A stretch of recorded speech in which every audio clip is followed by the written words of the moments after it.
Capítulo 11. Como o telepsiquismo ajuda a desenvolver a magia da fé. A fé, uma atitude mental pela qual pensamos do ponto de vista das verdades eternas, pode ser considerada uma atitude mental construtiva, ou um sentimento de confiança e certeza de que nossos desejos serão satisfeitos. Nesse sentido, não é privilégio de nenhuma religião ou seita em particular, basta se concentrar nas leis criadoras de nossa mente e na certeza de que existe uma inteligência infinita, Deus, em nosso subconsciente, que responde à nossa fé e convicção. Na realidade, tudo que fazemos não deixa de ser um ato de fé. Quando uma cozinheira prepara um bolo, está praticando um ato de fé. Um motorista experiente dirige um carro por pura fé. Quando aprendemos a dirigir, repetimos vezes sem conta os mesmos processos mentais e atos musculares. Depois de um certo tempo, o ato de dirigir se transforma em um processo quase automático. Quando alguém conduz um carro sem nenhum esforço consciente, é porque o subconsciente está trabalhando por ele. O mesmo ocorre quando aprendemos a nadar, dançar, andar, escrever a máquina e a realizar muitas outras atividades do mesmo tipo. Podemos aumentar nossa compreensão das leis da vida e da nossa fé nessas leis. É só olharmos em torno para nós percebermos que tudo que fazemos nesse nosso mundo inconstante depende da fé. O fazendeiro aprendeu a ter fé nas leis da agricultura. O eletricista tem fé nos princípios da eletricidade e procurou aprender tudo o que podia a respeito dessas leis. O químico tem fé nos princípios da química, mas não existem limites para suas pesquisas e descobertas. A fé o fez contemplar o próprio corpo. Há algumas semanas, um homem me telefonou dizendo que estava indo para o hospital para se submeter a uma delicada intervenção cirúrgica. Queria algumas frases espirituais para confortá-lo. Aconselhei-o a repetir para si mesmo: Deus está guiando os médicos e enfermeiras. O Deus que tenho dentro de mim está me curando. Tenho fé absoluta no poder de Deus. Depois da operação, que foi bem sucedida, ele me contou que esteve fora do corpo e assistiu a toda a operação. Seus olhos estavam fechados e seu corpo anestesiado. Ele podia ouvir claramente a conversa dos médicos. O anestesista informou que seu coração havia parado e ele recebeu uma injeção direta no coração, após o que uma enfermeira começou a lhe fazer massagens. Ele se sentia completamente desligado do corpo, como se não fizesse mais parte dele. De repente, entretanto, se percebeu de volta ao corpo e, quando acordou, contou ao médico o que tinha visto e ouvido. Esse homem goza hoje de uma saúde invejável. Ele me disse: Nunca me senti tão bem disposto. Usei a oração que o Senhor me ensinou. Sempre acreditei no poder divino, mas nunca com tanta fé como desde que ressuscitei. Este homem não tem mais medo da morte, pois, segundo todas as aparências, já esteve clinicamente morto. Nessa ocasião, entretanto, se encontrava perfeitamente consciente, fora de seu corpo físico, mas em contato com o nosso mundo e também com muitos parentes já falecidos. Além do mais, foi capaz de descrever minuciosamente tudo o que os médicos haviam dito e feito durante a operação. Encontrou-se na estranha posição de observar seu próprio corpo, como se fosse o de um estranho. Essa experiência aumentou tremendamente sua fé em Deus. Todo mundo tem fé em alguma coisa. As pessoas que se dizem ateias têm fé nas leis da natureza, nos princípios da eletricidade, da química e da física. O ateu está usando constantemente aquilo que nega. Por exemplo, cada vez que ele levanta uma cadeira, está usando o poder invisível que se recusa a admitir. Quando se vê diante de um problema, seja de matemática, de física nuclear ou de medicina, recorre a uma inteligência maior do que a sua. Nenhuma combinação de moléculas jamais compôs uma sonata, construiu uma catedral gótica ou escreveu um sermão da montanha. Existe uma presença ou poder invisível e intangível que dá forma aos átomos e moléculas do universo. Mas essa inteligência não pode ser pesada, nem medida, assim como o poder invisível também não. Como o telepsiquismo resolveu um problema de família. Um casal me consultou a respeito de um problema muito preocupante. Eles haviam recebido conselhos conflitantes por parte de 2 advogados. E esses conselhos, por sua vez, estavam em desacordo com a opinião de um pastor. Expliquei que toda ideia tende a se manifestar, a menos que seja inibida e neutralizada por uma outra em sentido contrário. E acrescentei que se eles manifestassem um desejo sincero por uma solução divina, essa convicção passaria ao subconsciente, que analisaria a questão e daria a resposta apropriada. A mãe da mulher vivia com o casal e era pouco mais do que um vegetal humano. O marido se aborrecia muito com a situação. Os irmãos da mulher a criticavam porque ela queria internar a mãe em um asilo e ratear a despesa entre eles, com o que não concordavam. Depois da nossa conversa, o casal entregou o problema ao subconsciente, afirmando antes de dormir: entregamos fulana à presença divina na qual ela vive e existe. A inteligência infinita sabe o que é melhor e trará uma solução justa. Temos fé absoluta em que o poder divino tomará conta dessa mulher, sua própria filha, e lhe dará liberdade, paz e harmonia. Deus sabe e Deus se importa. E vamos repousar na certeza de que existe uma solução perfeita. Na primeira noite em que eles rezaram dessa forma, confiando em uma solução divina e harmoniosa, a velha senhora faleceu tranquilamente. Não sem antes passar por um momento de lucidez em que disse para a filha: a oração de vocês me libertou.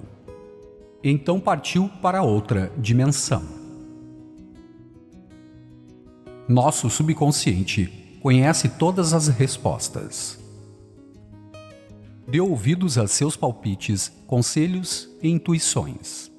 O subconsciente pode se manifestar de muitos modos. Como vimos, o telepsiquismo visa o contato com os poderes infinitos do subconsciente. É em nosso subconsciente que está o Eu Sou da Bíblia.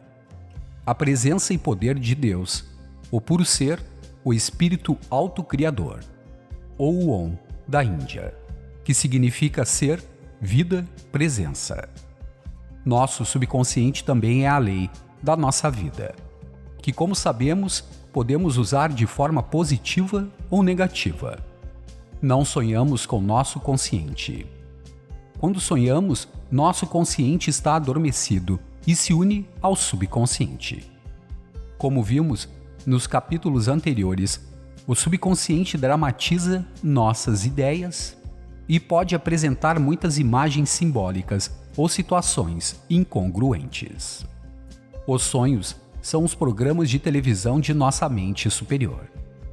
Existem sonhos de vários tipos, até mesmo os proféticos, nos quais presenciamos um evento antes que ocorra. Nossos sonhos também podem representar a satisfação de um desejo. Assim, por exemplo, se você está com muita sede quando vai para a cama, seu subconsciente pode fazê-lo pensar que está bebendo um copo d'água. Os sonhos também pode representar um aviso para evitar uma tragédia. Como o telepsiquismo salvou a vida de um homem através de um sonho. Um velho amigo meu costumava ler o Salmo 91 várias vezes por dia e que saturou o subconsciente com as grandes verdades desse salmo. Ele acredita firmemente nestas palavras: porque aos seus anjos, ideias criadoras, intuições, palpites, dará ordem a teu respeito, para te guardarem em todos os teus caminhos. Eles te sustentarão nas suas mãos, para que não tropeces com o teu pé em pedra. Acidente, infortúnio, prejuízo de qualquer espécie. Salmos 91, 11, 12. Esse homem viaja muito pela Europa, Ásia e América do Sul a serviço do governo. Há algum tempo estava para viajar para o Peru. Na noite anterior ao embarque, viu em sonho a manchete de um jornal que noticiava a queda de um avião com a morte de 92 passageiros. Só havia um sobrevivente. Ele cancelou a reserva e soube mais tarde que o avião havia caído nas selvas do Peru. Só houve uma sobrevivente, a filha de um missionário salva por pescadores. A tremenda fé desse homem na sabedoria invisível de seu subconsciente, sem dúvida salvou sua vida ao lhe apresentar o aviso sob uma forma dramática e realista, sabendo que reagiria de acordo. Naturalmente, seu subconsciente sabia que o desastre iria acontecer, pois o subconsciente sabe de tudo, e portanto conhecia o estado do avião, as condições de tempo e a disposição mental do piloto. Como disse Emerson, nada acontece por acaso, tudo tem uma causa. Existe uma ideia por trás de tudo que fazemos nesta vida. O grande mar psíquico e como livrar-se dele. Todos nós estamos em um grande mar psíquico. Milhões de pessoas acreditam em acidentes, infortúnios, tragédias, incêndios, doenças, crimes e ressentimentos, e toda sorte de pensamentos e emoções negativas permeia o inconsciente coletivo. Naturalmente, existe também algo de bom no inconsciente coletivo, mas em sua maior parte é assustadoramente negativo.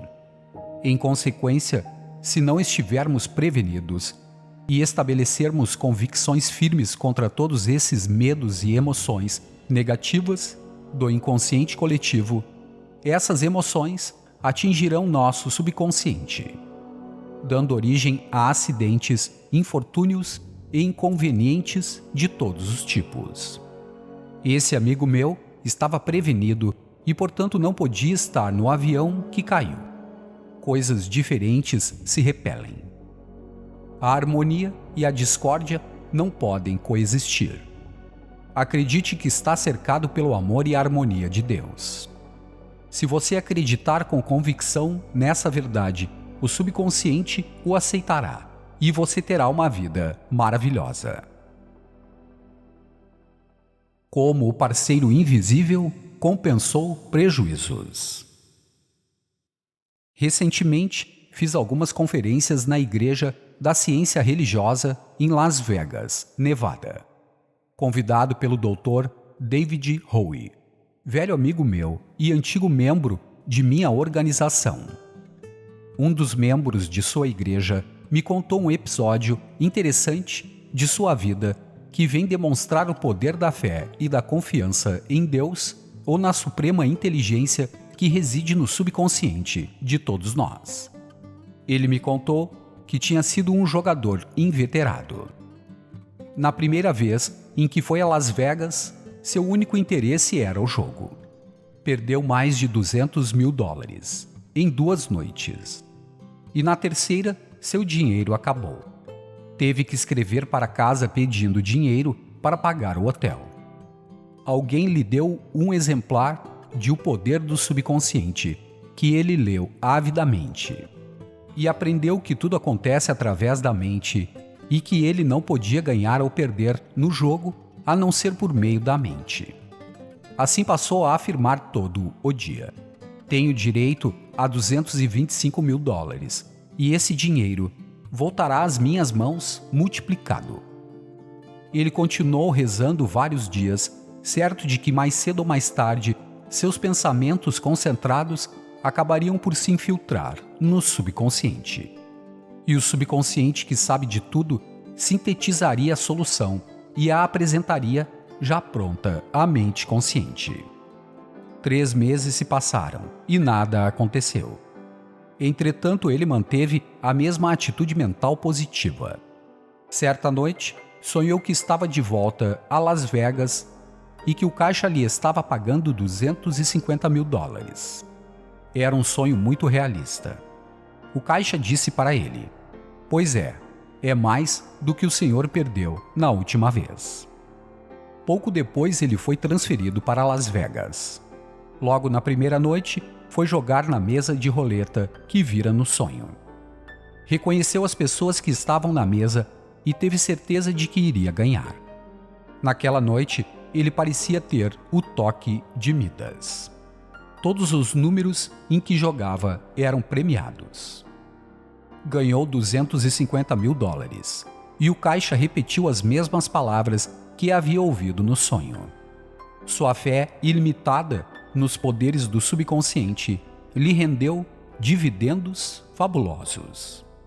Eu, o Senhor, o subconsciente, em visão a ele me farei conhecer, ou em sonhos falarei com ele.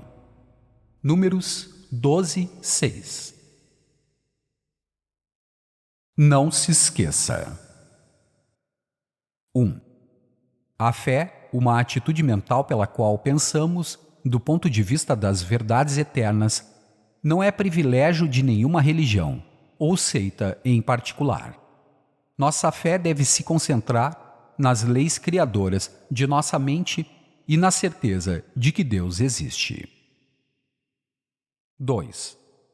Tudo que fazemos é um ato de fé.